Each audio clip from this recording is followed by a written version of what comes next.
Yeah, I'm losing my edge. I honestly, I can't remember the last time I saw almost, I'm trying to do the quick math, 14% down on silver in a day. I mean, you know, silver always has this propensity. We felt the pain on the upside when the first time we breached 20 and a half. I think we paused and quickly went to 24, 25. But silver almost lulls you into the sense of, all right, I know it moves a little bit more than gold, but it's a controllable. It's 2% instead of a percent on either side. Today, this is one where we're seeing a dramatic divergence, depending on what you picked, depending on your bias. You had a very different result. So I think a future that incorporates that is a great step. We always talk about removing the decision dilemma. So precious metal index is great. But I think, Mike, it's really important, and I think that's just what you're covering is, a lot of our viewers, a lot of people looking at futures for the first time because they found something that fits their portfolio. How does it stack up against the things I use every day? GLD is one tick wide. It's a representation of gold. USO is kind of a funky representation of oil. We know it's kind of broken, but let's talk about this because there's an important context. We want the freedom to be product indifferent, but we also want the tools to make good decisions. And walk us through that.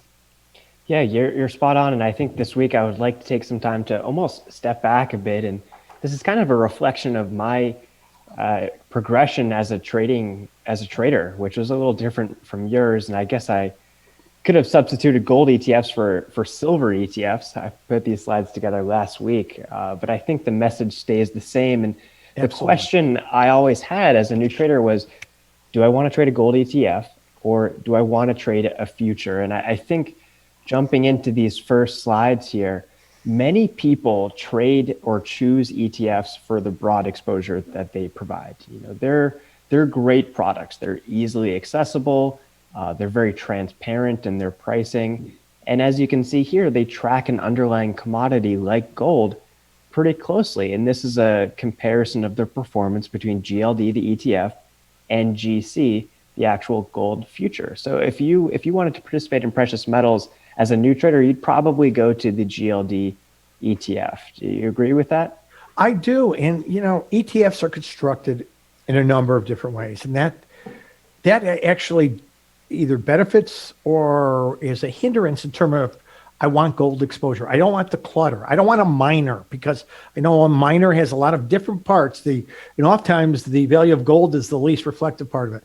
Mm-hmm. GLD is actually made out of gold receipts, which means nobody actually, puts 100-ounce bars in their basement. But it is one of the purest form of the underlying is using GLD or SLV for metals exposure. So I think this is one case where if we tried to run this exercise using USO, we would have it would have looked very differently in comparison to CL. And there's other ETFs that kind of, because of construction and drag, are the same thing. Here, this is probably the best apples to apples comparison because on a performance basis, it looks like, all right, this is pretty clean. If I want to be long, I know what I'm getting. If I want to be short, I know what I'm getting. And it's a pretty accurate reflection of the underlying.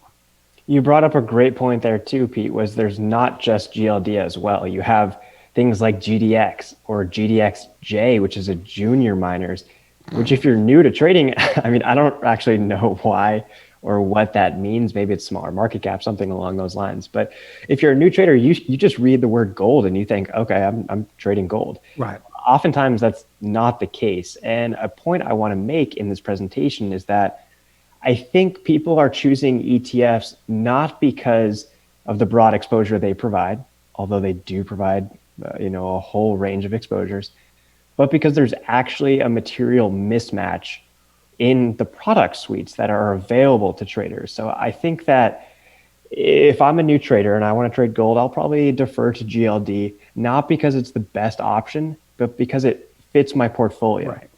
And the other option I have is this GC future, the actual, basically spot price, almost spot price. There's a little bit of time structure in there, right? But that contract is, for many people, pretty big. I think right now, this was taken from Friday's prices. I mean, we're way off these prices actually today after the big movements, but a notional value of around $200,000 with a buying power effect of 10 grand. I mean, that's more than most people's new accounts. So we're almost forced to choose this smaller product, not because it's great, but because it fits our portfolio. It's proportional. You're absolutely right. That probably, we talk about the size of futures, and I'll never forget. I talked to a guy at a conference one time and says, I won't trade gold futures because they move faster than gold. And I think you and I know whether it be GLD or GC or anything else, sure, the dollar change per dollar in a gold future moves much faster, is much larger. The price, there is a sea of guys out there doing arbitrage for a nickel. Trust me, on a basis, nothing that's GLD or GC or spot gold all move at the exact same rate. It's just the amount of it which you're holding. And I think one of the great struggles with futures is the allure of the leverage and the margin, which is great. It's capitally efficient, but the mismatch, and you're spot on with this, of the size of adding something like this to an existing portfolio. Mm-hmm. And I think a lot of it is probably just legacy infrastructure. I mean, gold futures originally were for, who was using it? Was it, banks or producers, manufacturers, guys actually using gold to create either technological products or whatever else its actual use case is. It was never really intended for either a speculator or an individual hedger or investor, unfortunately. So it kind of got pushed into this bucket. There's actually a third way to trade gold, which is, I guess, the spot market or the CFD market, but it's kind of a dark and dreary place. I don't know if we want to go there. No, God, retail spot means you're paying $20 between the bid and ask, which is insane. $20 between the bid and ask means gold's got to move $20 your way before you break even. It's whether that be coins or 1 ounce, little 10-ounce bars. And on the institutional side, you're right. That's the landscape of banks, large producers, large refiners. It's not the world we live in, nor the world we would even want access to. So different products created. And this was built as a capitally efficient GC hedging tools for those participants. So how do we shoehorn ourselves into that world of participants? It's not very easy. So I think you're right. GLD does its job. It's a good, solid reflection of gold without any noise, like a junior miner. But it's built for a different audience, and it's priced accordingly. But it is also, by construction, it carries with it a certain amount of relative baggage, and I think we'll talk a little bit about that. We will. At first, I want to kind of propose what I think is a Goldilocks solution. See, I'm writing that down because I'm going to write 10 reasons why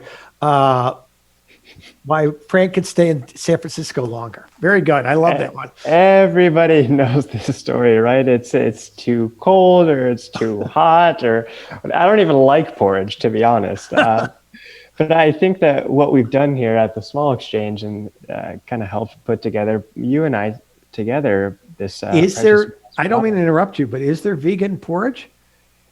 I don't think that, maybe there's milk in porridge, but you could probably substitute that for coconut milk. Oh, there you go. Michael is incredibly healthy, man. He's a distance runner, eats well. I am, when you're looking at a very long teeter-totter, I sit at the other end of that scale in terms of the way I eat. But all right, so the Goldilocks porridge solution of not too hot, not too cold. You could call it the medium rare steak solution if that's. No, I like this one. But the idea here is you look at the performance in GC futures and GLD ETF, and you compare it to this new green line, this product that we've created in-house at the Small Exchange, the small precious metals. And you look at that performance, it's pretty much in line with those existing precious metals. And how does it do that? Well, it's actually a combination of gold plus 2 additional precious metals, silver and platinum. So you have that same exposure you would get, or very similar exposure, to GC or GLD with one very important benefit. which I'm going to get to on the next slide here. And that is the capital efficiency, the amount of money that you have to put up to actually trade this contract. You know, we talked about GLD being a cheap way to trade.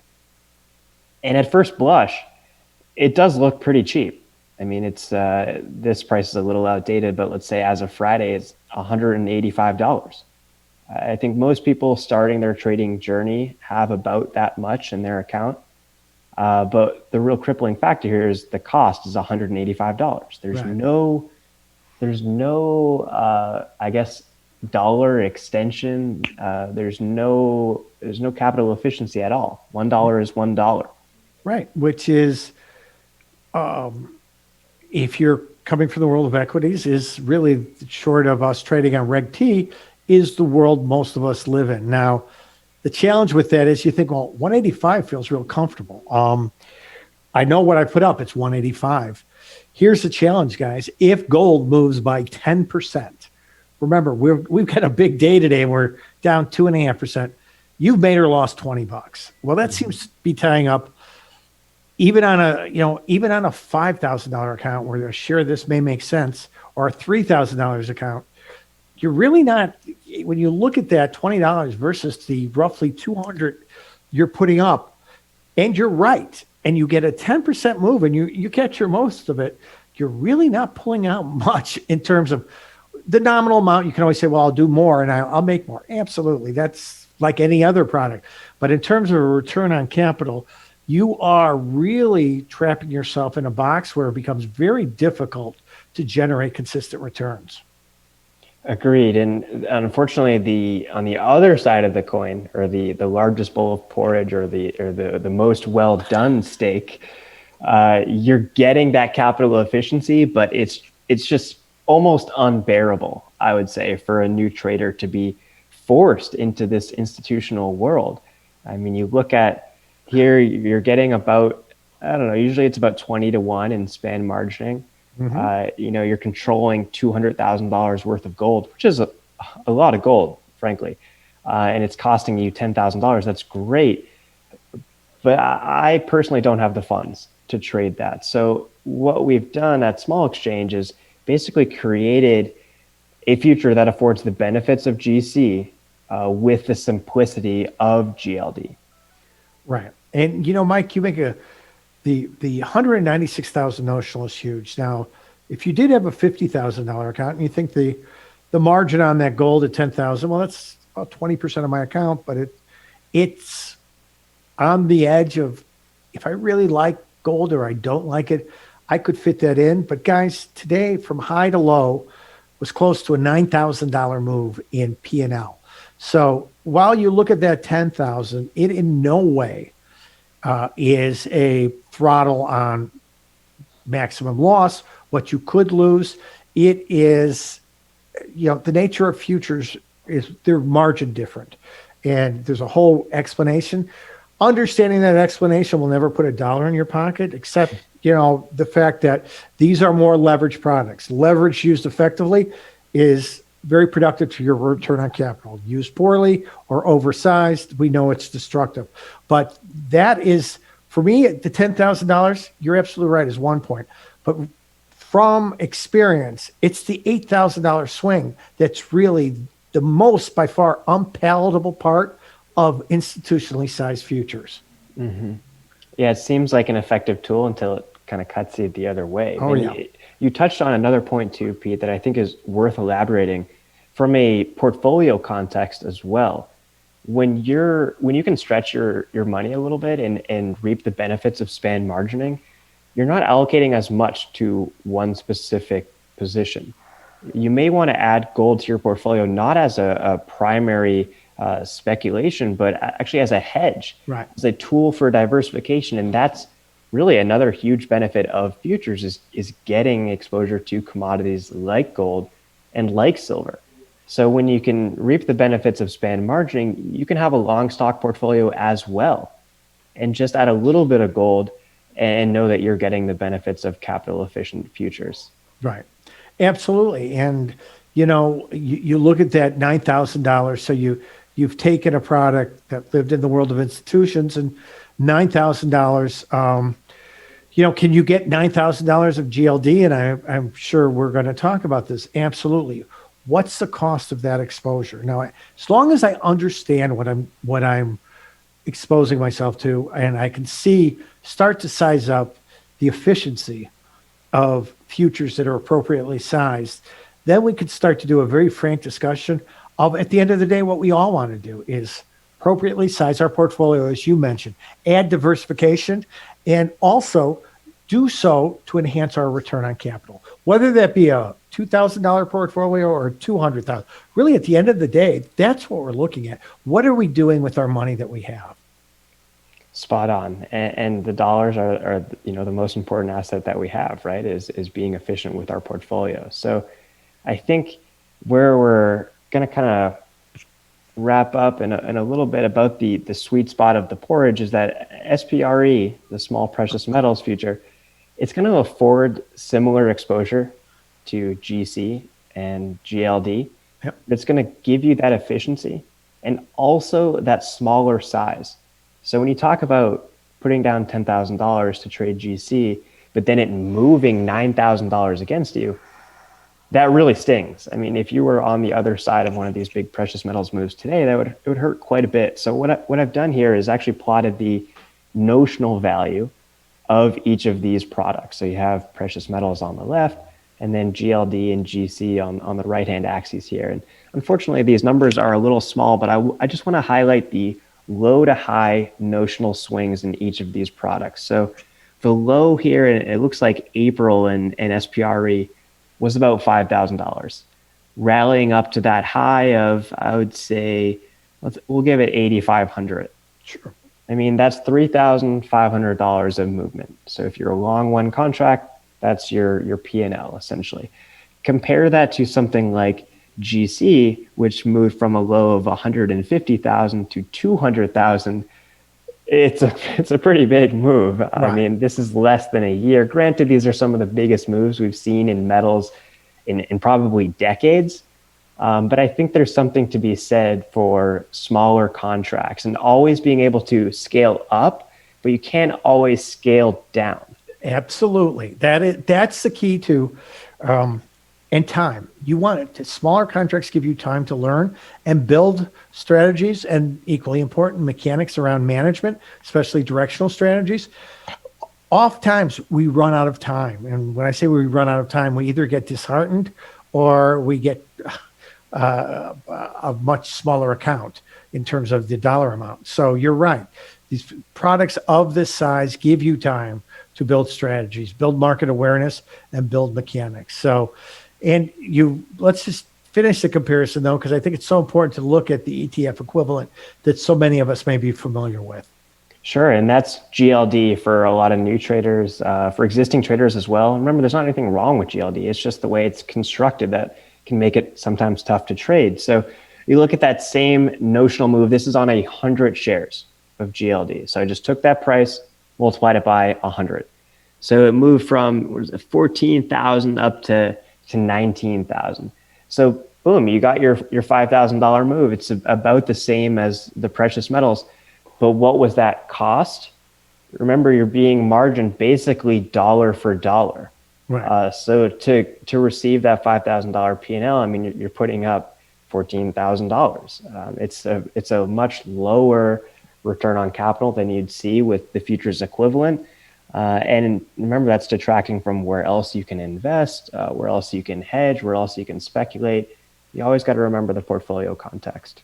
I think this is great because we always talk about return on capital as a percentage, and it's a useful metric, but really where that percentage comes from is these raw numbers. So this idea of being able to make $5,000 with an ETF, but it consuming $20,000 of resources to do so, a heck of a return.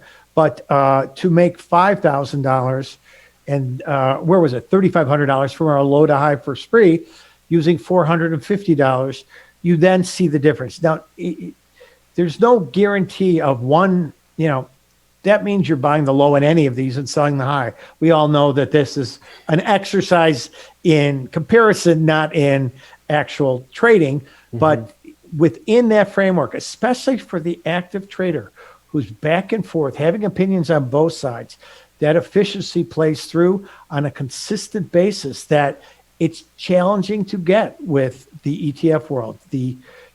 Products are built the way they are. And it's like, well, it seems unfair. GLD shouldn't be margins like futures. You know what? We're not going to quibble about what they have. You know what? We're traders. We live in the world of what we have, and we make the best use of it. And awareness around different opportunities is critical. Traders are sharks. If you're not moving ahead and learning a new product, you're sharks. If they don't move ahead, they die. And traders are kind of that same ilk. So looking at opportunities to afford and enhance efficiency of your portfolio as well as exposure is critically important.